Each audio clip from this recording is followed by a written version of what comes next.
What's up, YouTube?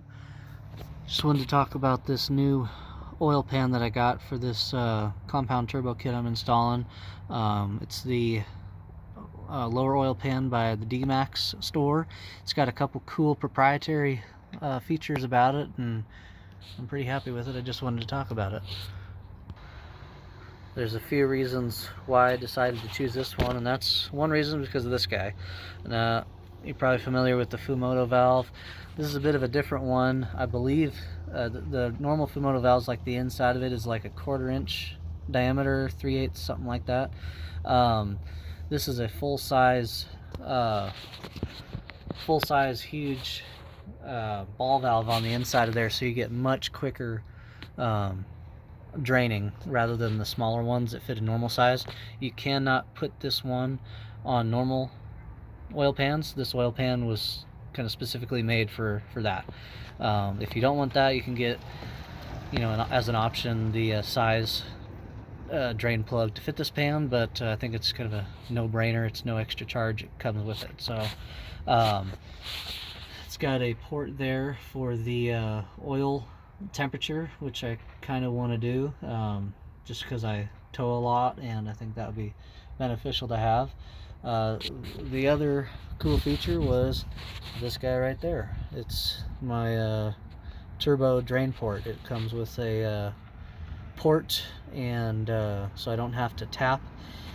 And versus a oil pan that I could have gotten with the kit, it looked like it was just going to be a regular Duramax oil pan with the valley, which, if you haven't done the research on the OEM pans, how they have the valley where they don't drain all the oil, that's a reason to do this. It's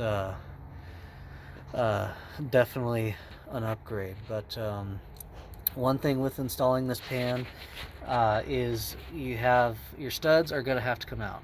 So the flange on this is thicker than the OEM oil pan, and so the studs don't stick all the way through, and you can't use it.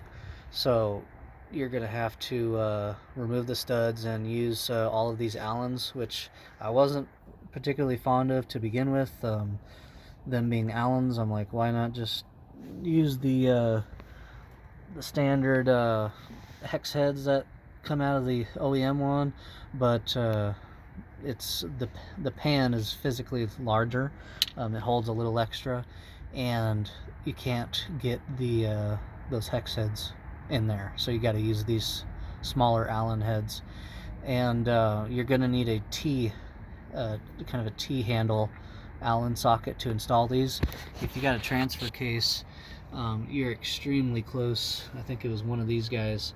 You can't get a socket up in there. You have to use a T handle. Luckily, you only torque these to about 8 foot-pounds of torque, so it's not much. When I installed this, I used Permatex Right Stuff.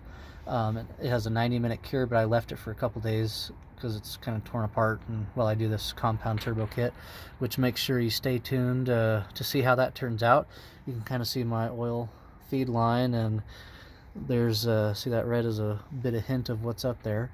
But anyway, this is my oil pan heater, a 150 watt amp cat. I'm probably gonna stick to it just like that. There's my tranny pan heater, same thing, the 150 watt. And what's cool is I have a easy heat 3-prong plug where I have these two heaters. They plug into this 3-prong rigid plug that I have. And then after that, I have the easy heat, which you can get at like Ace Hardware and Home Depot and Lowe's, and it turns on and engages at 32 degrees, and then it shuts off when it gets up to 37. And then before that, I have it on this kind of industrial design timer from Harbor Freight, and I chose that one because you can do like 15 or 20 time periods a day. And so I have this setting where it's like on 2 hours and then off for an hour, so it's nothing crazy on the utility bills. But all three of these heaters, the frost plug and the heater in the engine, and then these 250 watt heaters, they only take up like 7 amps, 6 amps or something like that. So it's not much, and then couple that with kind of turning on and off, and then it's only, if it's cold enough, it's pretty economical. I don't really notice any blips in my electric bill, and the truck is very quick to start and get warmed up in the wintertime. Anyway, that's the perks of this guy. There's nothing else to it, but just to do it. I'll here have my highly recommend these if you tow the fleece high flow tranny cooler lines. So there they are right there, and they kind of remove the hard pipe aluminum, and they're full, I think like full 1/2 inch or 3/8, so you really get good flow from your tranny fluid. But yeah, highly recommend this one. It's nice, good, solid solid oil pan. That should do it for about today. Install went good. Stay tuned for the turbo.